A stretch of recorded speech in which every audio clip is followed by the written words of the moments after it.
guys, it's Erin, Happily We Go, and I am so excited to be here today. I was asked to do this lesson, Drawing Over Paint, from the fabulous ladies over at the Life Documented 2019. Here's a screenshot of their Facebook group, and I will also link that group down in the description box below, so be sure to go and check them out. So now to begin, I thought long and hard about what I wanted to create for you guys. What did I want to draw over top of paint? And as you know, I love faces, but I know that faces can be a little bit daunting. So I want to take you guys on this journey with me today. Now, if you already have art, like backgrounds and stuff to paint on, that is awesome. Today I am just going to use this piece of manila folder that I had cut. It was lying on my desk, and I'm going to speed through this process because today it isn't about making the background, it's about drawing on top of it. So if you want to skip over this part and get to the face, you can totally do that. If not, then grab some coffee and let's just get crazy with the playtime.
Man, don't you wish we could create that fast in real life? Wow, that would be so time-saving. So now I'm just kind of flipping my piece around and checking for composition. Where do I want my face to be? We have all of the elements on the bottom and the top, and we sort of want to even it out. So look at your piece and decide where you'd like to draw your face. Now I'm going to use a Stabilo All here to start sketching our face. Normally I would use a graphite pencil, but that would be a little bit hard to show up on camera.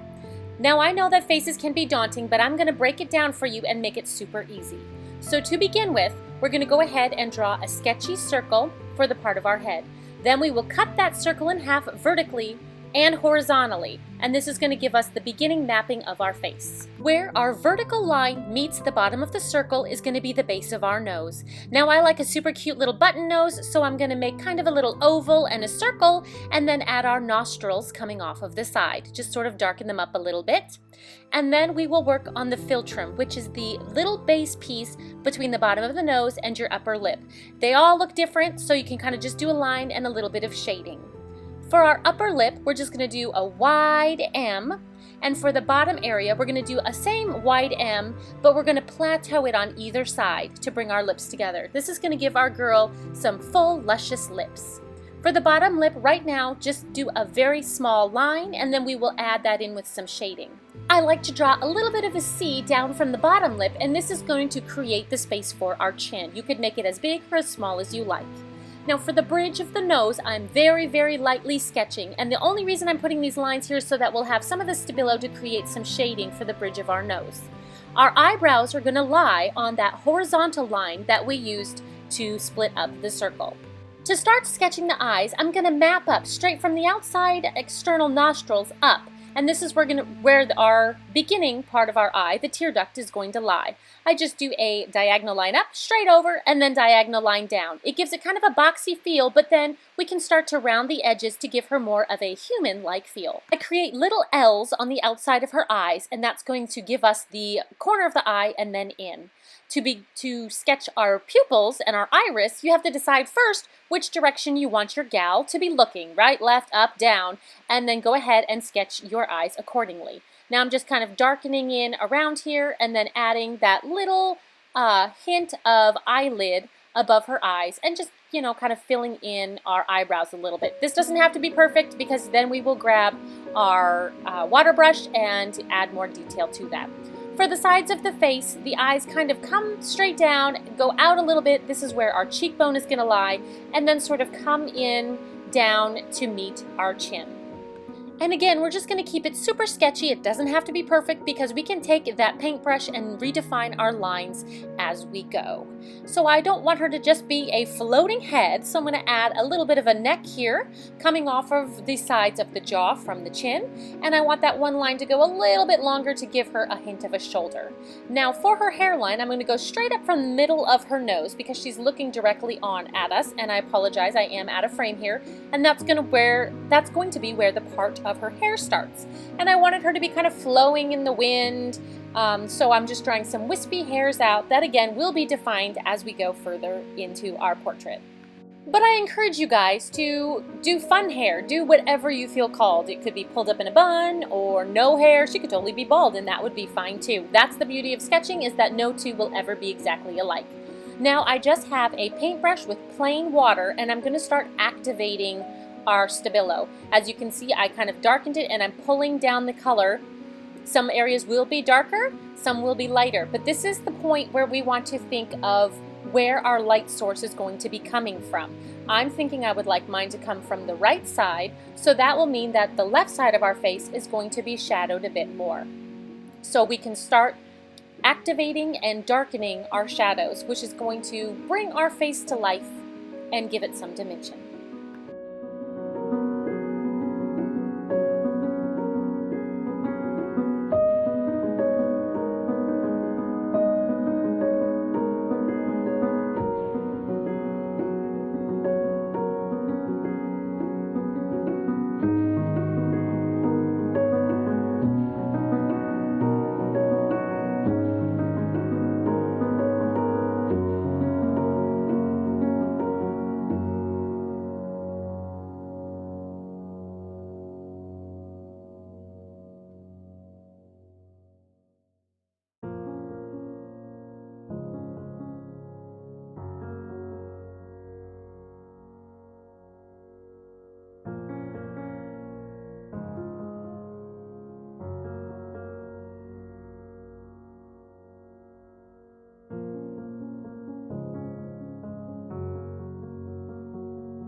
And feel free to bring back that Stabilo so you can add more darker tones into certain parts of your portrait. Like this is where her hair is going to be flowing, so that bottom area is going to be more behind and it's going to be darker, so it will be more in shadow. So I really want to darken that area, but also keep some other areas, like closer to the top of her head, lighter, because I know that the light is going to be hitting that a little bit more than down beneath.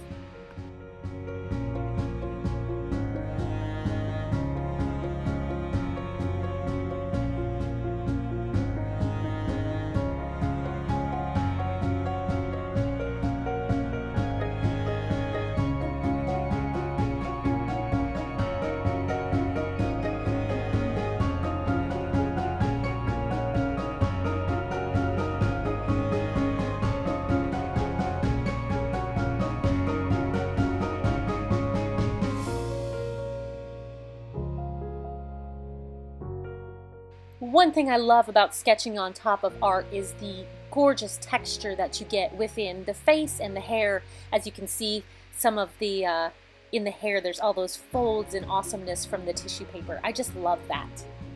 Now I have a little bit bigger paintbrush, and it's it's a little damp, but pretty much dry, and I'm just dry brushing, taking up bits of that color and adding it into areas where I would like the shadows to be a little bit darker.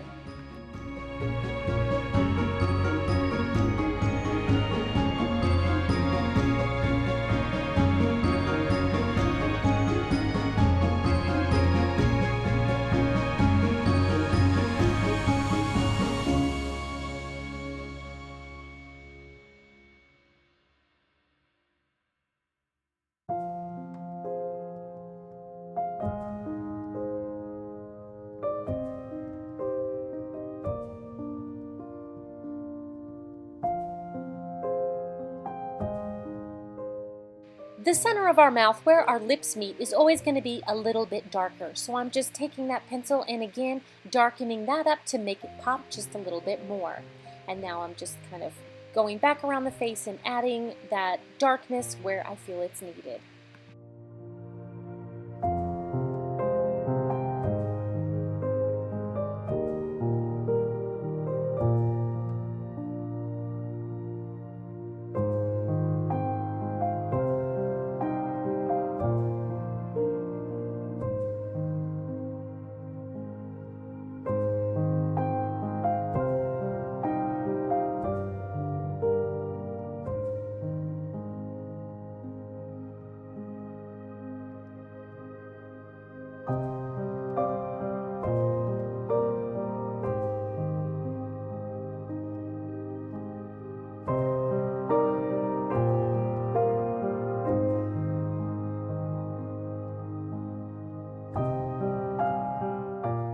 Before we move on, make sure that your face is really dry, as the Stabilo will activate.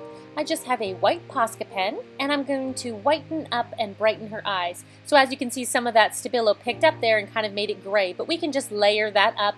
It's not a big deal at all, and then just darken and lighten as we go.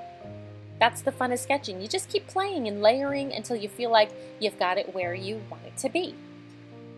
I wanted to add a little bit more highlights, so of course there's going to be that little bit of shine at the end of her nose, and then a hint of a little triangle on the darker side, and then a larger one on the side right above our cheekbone where we know that light is hitting. And then, as we all love, the Cupid's bow right underneath the philtrum there, that is going to have a little bit of a highlight on it as well.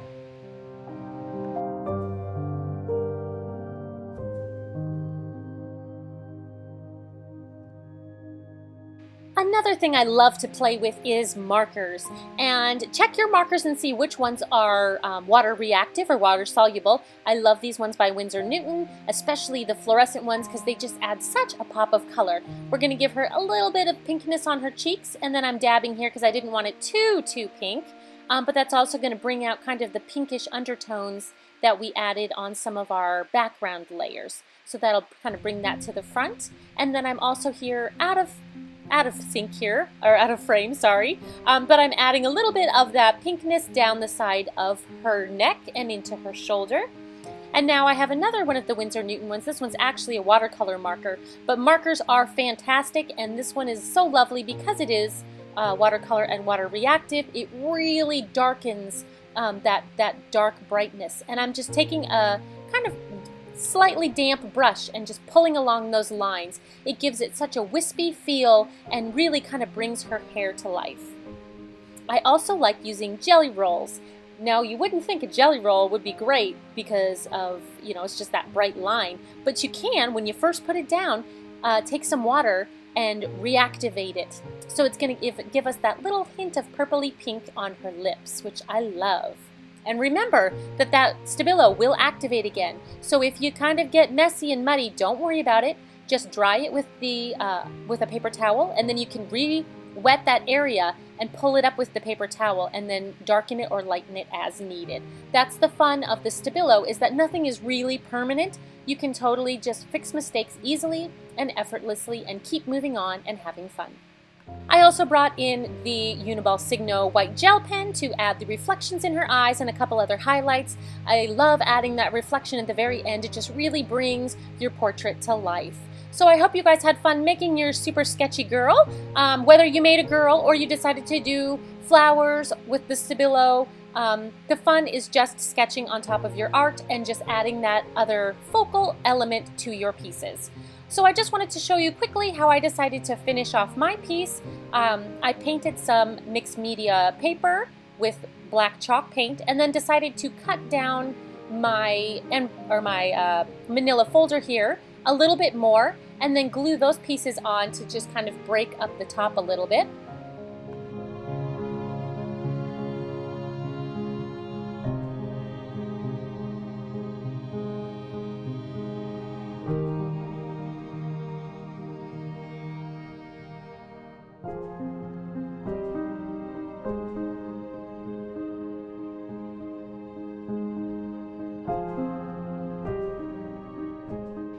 And once I got that all glued down, I went ahead and cut this out, leaving a little bit of a frame around the outside of the piece.